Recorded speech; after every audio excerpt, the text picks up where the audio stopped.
how you doing? It's Billy here. It's Sunday evening, and I'm working on some knife drills, so I just wanted to share some stuff with you.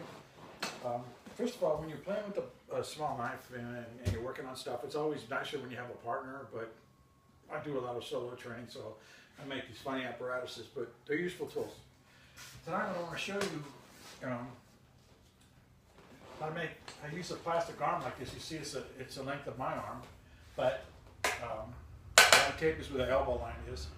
But it's a useful training drill. It's a plastic knife, and I'm dealing with putting it on plastic, which means I have to have good control of the blade. And the first thing we're going to work on is this thing would simulate somebody thrusting something at your face. Okay, so the first thing you want to do is obviously pass it out of the way when it's being thrusted at your face or your chest or your neck. Okay, then the second thing you want to do is use the blade and cut where the elbow flexor is. So push this, cut, boom, and then you monitor with the knife itself, arm trap, and this down here is a knee.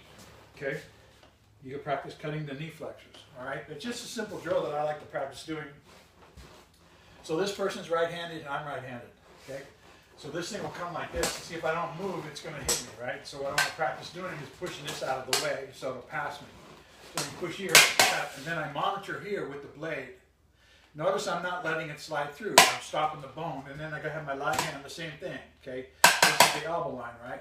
So you cut it, or you cut the hand, or both, drop down, cut the calf muscle, or you can cut the knee. You can go knee calf, or you can go calf knee, whichever you like. It doesn't really matter, just so you get a good cut so you can bail, okay? Remember, all these cuts, I'm not touching the cavity. I have no interest in that. I stay off the neck, I stay off the cavity. I'm talking about limb destruction.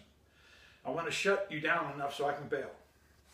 That's what I'm interested in. And then the cool thing is you can do these same concepts empty-handed, which is what I'm going to touch on. Okay, so the first one will be a thrust. This is coming this way. So you pass it, monitor here, cut, cut. Okay, now when you're down here, just stay within the knee area because there's not a lot of muscle around the knee. When you cut those flexor tendons, they're going to have a tough time chasing you.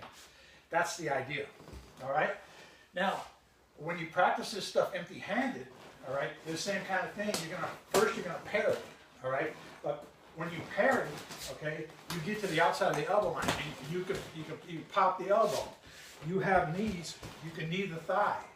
You can come in and elbow the head. So these concepts do work empty-handed. The difference being is when you don't have a blade, you have your hand. You can hit, okay? That'll be more applicable when we're inside and we punch, okay? And then we pass overhead. That's another thing, which I'll touch on next.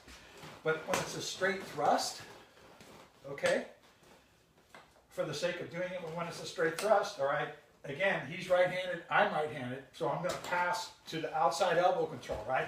So when I do, I come up and I get elbow control, and I can pop it, or I can chase them back in and hit them, or use my knee spikes, okay? Elbows and knee spikes are really good tools when you're in close, all right, and you don't have a blade.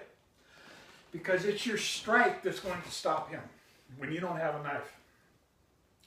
He's not running into your blade at all right? So you have to understand that the striking is pretty much everything when you're empty-handed. You don't want to get caught up in wrestling the guy. You want to hit him, and you want to shock him good. So that would be the brain, the eyes, the throat, using your elbows. Now, have a knife again. All right. So if he's doing a thrust to you, it's pretty applicable if it's right or left-handed. Now, if he's left-handed and he's striking, okay, I'm going to pass with my knife hand.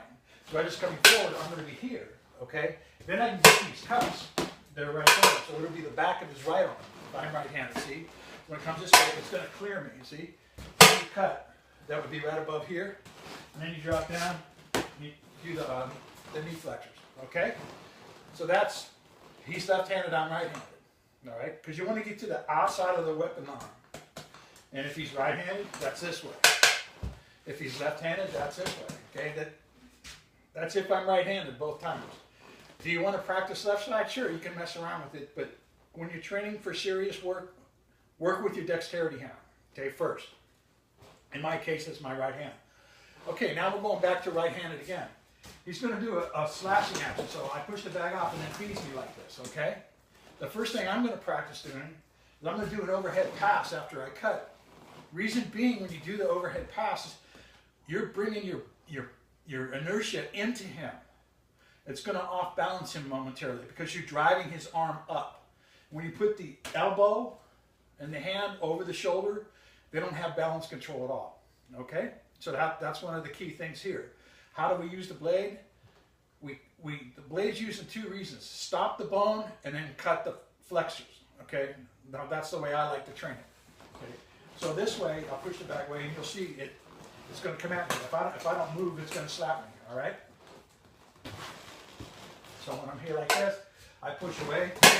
I'm putting my bone up here, his knife out here, okay? And when I'm doing a cut. Now, my left hand will start to roll up, and my right hand will join it. Overhead pass, okay? When I get to the outside of the elbow control limb again, I have the option to cut the knife hand again, drop down to the knee and the calf muscle, okay? So when you practice it, here, up, cut, boom, boom, okay? Now, it's a good idea to hit the hand, that has the weapon, all right? It's always a good idea. If you can get them to drop the weapon, great, all right? So when you do this smooth, remember the idea is this is a hit. It's more of a hit and a cut, okay? So when you do it, you kind of hit and then you're up, okay? When this comes down here, you can hit anywhere in the forearm, okay? Obviously, don't cut your own hand. That's why it's a good idea to go out towards the hand here, drop down, knee, and cut. Have target acquisition. Have a place where you're going with your blade. Okay? Don't be half-assed about this. Have target acquisition. For me, it's the limbs. That's what I'm after. I am not interested in lethality, cutting the neck, stabbing the body, or any of that. Okay? That doesn't stop a guy immediately. Limb cutting does. Okay? All right. So now, when you're doing it empty-handed, same thing, you cut here, but you punch. You can hit the arm, okay? It hurts. Right in the bicep belly. Bang, okay? Elbow drives up. This joins it. You're over here like this. You have these knees, you have the elbows, okay? Empty hand's kind of obvious, but see how the concepts overlap? It's the same thing, okay? Back to the blade. Remember?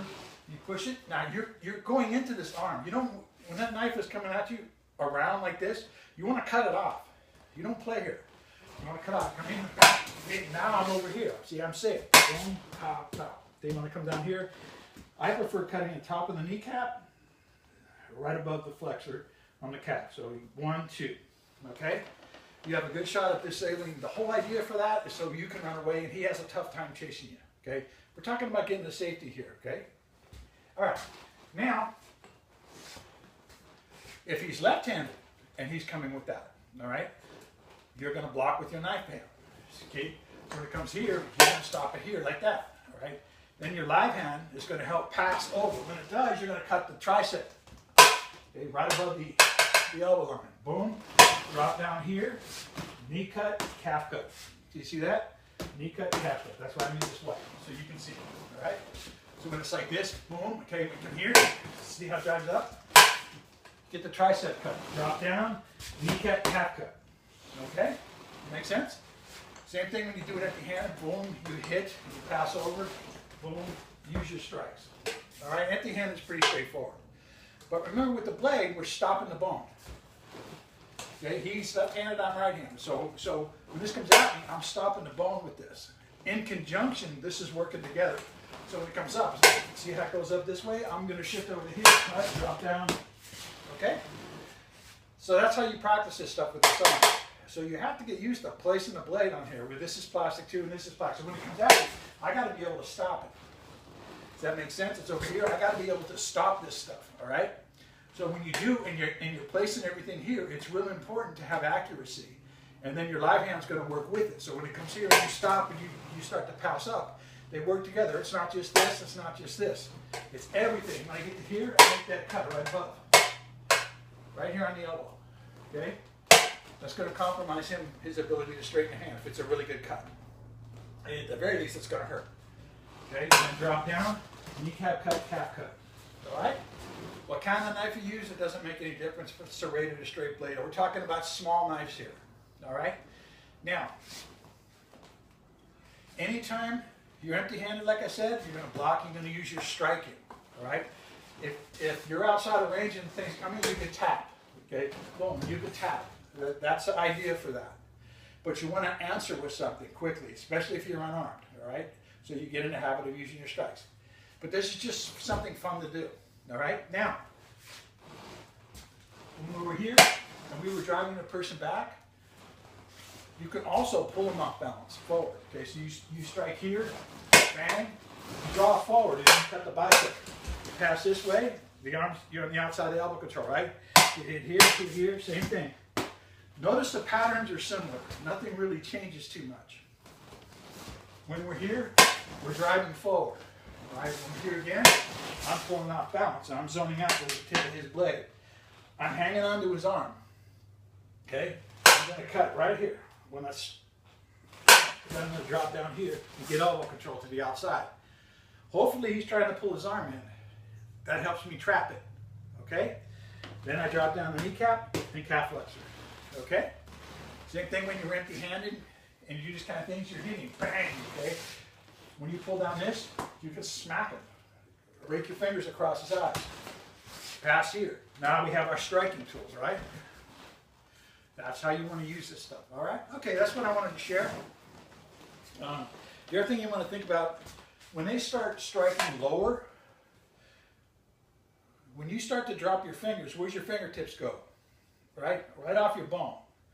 So when you start working lower, your hands are going to be down. So the dynamics are a little bit different, all right? I'll do that on another tutorial. I don't want to get too long here. Okay? But just keep that in mind. Have fun with this. Make one of these arms. They're easy to do, and you've got a flexible bag you push so it'll feed you. All right? Real quick review. Here, monitor this way. Here, over, here. Okay? Those are the three ways. Okay? One's a thrust, and two are stabs or slashes coming to the side of your head. And always practice cross-reference. They're left-handed, you're right-handed, or vice versa. All right? Okay, guys, thanks a lot. You follow me on YouTube. Any questions, email me at billyboston@gmail.com. I'll be happy to answer any questions you got. And if anybody's interested in workshops or anything like that, small seminars or personal training, please email me. All right? Okay, everybody have a good night. I'll see you next time. Take care.